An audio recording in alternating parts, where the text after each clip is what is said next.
Now, something I didn't have the greatest time with, but I do want to be honest a little bit on the movie, was Netflix's Electric State. Okay, so there's been a lot of talk and hype about this, and I will say off the top, probably going to be some spoilers, but even then, this isn't a movie you could spoil that much. There's only like one or two big things. It's the kind of movie you just enjoy and turn your brain off if you're really going into. But if you care that much about some spoilers, just there, but I'll try to be mainly vague on it. Okay, a lot of the lead up to the movie had been pretty negative because it's Netflix's most expensive movie at $310 million, I believe is the budget, which is the price of like Infinity War and Endgame. And the first reviews had it at 10%, now rocking 17%, with audience score 72. That could go lower. Today the movie came out. I decided to put it on and be like, okay, is it really that bad? I mean, we got a nice decent cast in here. Chris Pratt, Kihi Kwan, Andy Muschietti's in there. I didn't see him. Stanley Tucci, Anthony Mackie, Woody Harrelson. Yes, some pretty notable faces. Millie Bobby Brown, all that. Okay, I'm gonna start off with some positives and say I don't think the movie is so awfully bad where you look at that 17 or 10% on Rotten Tomatoes. I don't think it is that bad. I think there is definitely some over harshness. I think this is a movie that can very much be enjoyed by some people, mainly people who don't watch a lot of movie and just prefer eye candy. But with that said, even though I don't think it deserves the 17-10% it got on Rotten Tomatoes, it don't really deserve that much higher. There is a lot just off about this movie. First off, it's just a big mixture of so much you've seen before. It starts off, the basic premise is we live in a world where in the 90s, for some reason, we got really crazy with animatronics. We were just like, hey, Chuck E. Cheese is cool. How about we just make Chuck E. Cheese everywhere, right? And so they were just like, animatronic here, animatronic there. One day, the animatronics came to life and said, we want rights, we want freedom, and there was a war. And okay, that happened. Then some obvious Jeff Bezos kind of guy, which is played by Stanley Tucci, comes in and he creates robot bodies that humans can get into. And through humans being able to get into these robot bodies, they can then. My friend just texted me asking me, do I have Peacock?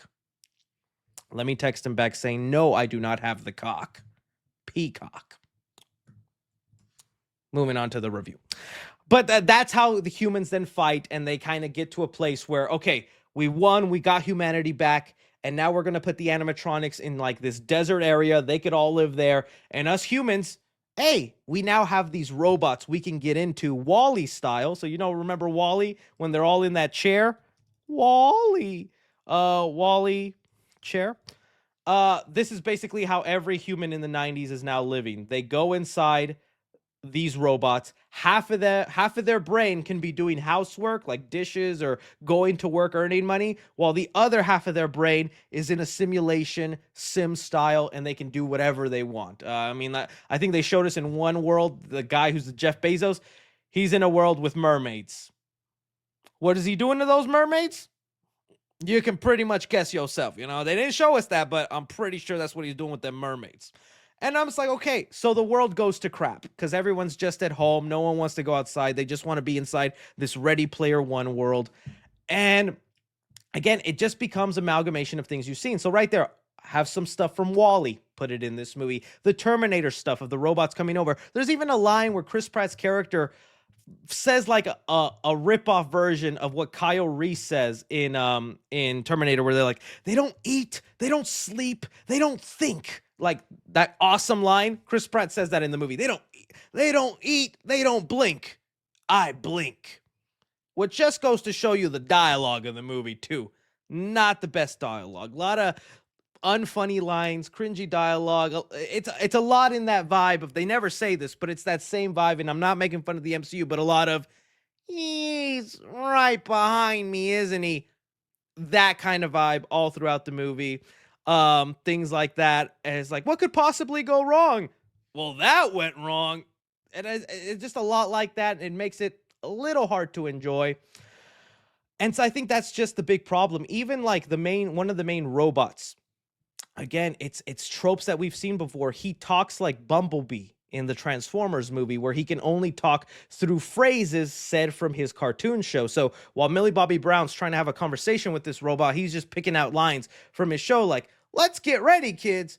Let's take them down. And it's just like a Bumblebee thing. So it's like the movie is a mishmash of just everything you've seen thrown together. But I think the biggest downfall of it, Chris Pratt, Millie Bobby Brown, they're just not interesting characters. You don't care too much about the relationship. They set up this brother thing that Millie Bobby Brown is trying to discover and uncover all throughout the movie. It's just so hard to care about. And I'll tell you the twist of it as well. And the other thing too, it's an expensive movie. And don't get me wrong, the CGI, gorgeous. All the robots, the fight scenes, they all look great. That's not a problem in the movie. You can see where the $300 million went. But after like 5 minutes, it's just visual noise. It's just robots. So many robots on screen, you don't appreciate it. It's just literally noise on the screen. Very expensive background noise. It's one of those times where it's like, dude, uh, this is something I should have seen in a theater, because at least in a theater, I wouldn't have the urge to be grabbing my phone and just like tuning out of the movie, because it's just a lot of like that. They have 300 robots on screen. They're trying to do something interesting, and it's not. And I think that's also kind of the problem with the Russo brothers.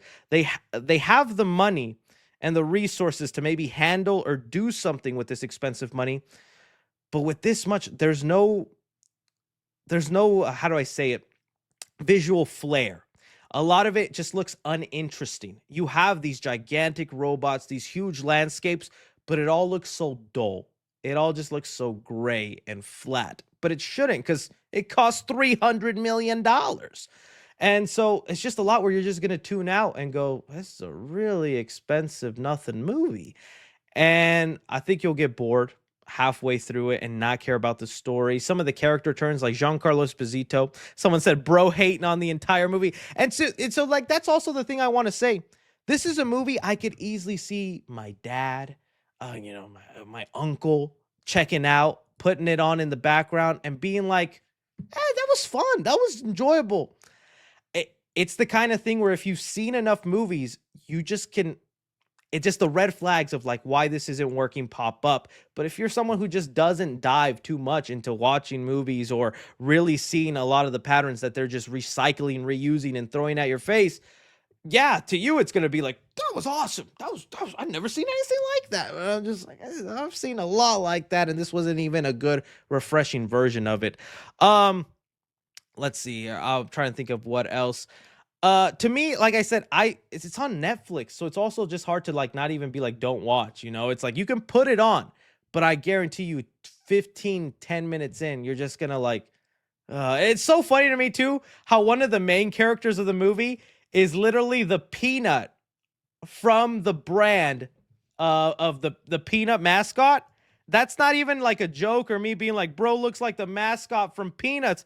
No, in the movie, he's literally the peanut mascot. This guy, that's who he is. He's literally that guy in the movie. He was built as an animatronic to be the peanut mascot. Then when they ran and took over the world, he just ended up becoming the leader and the main animatronic that everybody else follows. It's just so silly and weird. I wanted to really like it just because that's such a cool idea, right? A world where animatronics come to life, they want to take over, but it's done so dull. And I don't get why having the 90s aesthetic. The movie is set in 1994, but all the technology is clearly so advanced and so much more ahead of its time that it's like, what's the point of making it the 90s? Like the soundtrack was barely 90s. It's a lot of very common mainstream overused songs. What was it to give, Chris Pratt this haircut and clothing? Is that why they made it the 90s? You could have made them look like that and say it was modern day, wouldn't have batted an eye. So like they don't even do something good with the 90s aesthetic of the movie. I if anything, it just doesn't mesh well because everything is so clearly much more advanced. You know how like Star Wars, modern day Star Wars, because it was made in the 70s and 80s, they try to and that future, but in today modern Star Wars, they try keeping that same flavor. It's like this is what they thought, this was what a Star Wars panel looked like with 70s, 80s technology. They don't really do that kind of meshing well. It's like this is all clearly super advanced stuff, but hey, it was the 90s, right? So, uh yeah, I just wasn't a fan. I was disappointed by it. Now the big twist of the movie, which I thought was weird. So The movie and the way the humans were able to win and fight back in the animatronic war is because Millie Bobby Brown has a brother in this movie, a younger brother who's like maybe 12, 13. Boy is young Sheldon. The movie opens up with him taking a test that took Einstein 3 days to solve, and he did it in like 3 hours. And that's how you know he's smart. He even comes out of there going, "Oh, such a shame that we give Einstein so much credit and it took him 3 days to solve that. I did it so quick." Well, in the movie, it turns out their family gets into a car accident. That boy ends up going into a vegetative state where, like, he's just a living brain, a vegetable. And this Jeff Bezos guy goes, his brain is still good though, so maybe we use his brain waves to build our robots. And that's what they do. They lie to Millie Bobby Brown and say, your brother died, but actually he's in a tube and we're using his brain waves to build my robots. So random, so weird. But don't worry, because Ki Kwan, who is a character in this movie, he coded in a program so that the brother can escape and go inside this little yellow robot, the Bumblebee robot, who finds his sister and goes, I'm still alive. Come find me. Are you seeing why it just wasn't working for me? I mean, yeah. And so that's the movie, and the brother dies at the end. Like that's just it. Like she goes through it, finds the brother, this and that. He's still in a vegetative state, so even if they disconnect his brain, it's like he doesn't get to come back to life. So she has to kill her brother. And the movie ends with the animatronics rebuilding their life, and the Jeff Bezos dude dying, I think, or his robots go away. No more Ready Player One universe for the humans. It's just the 90s now. Get ready for Facebook and Twitter, even though you're way ahead of the game. That's the movie Electric State. It just did not jive well. And again, I don't want to be a Russo brothers hater. I'm rooting for these guys. I want them to succeed well, but it's just so fascinating how their efforts and directorial debut outside of the MCU have not been working. Even weirder, this movie I think is written by the guys who are doing Doomsday and Secret Wars, which honestly gives you a vibe of why that kind of humor is thrown into those movies. Let me just double check that.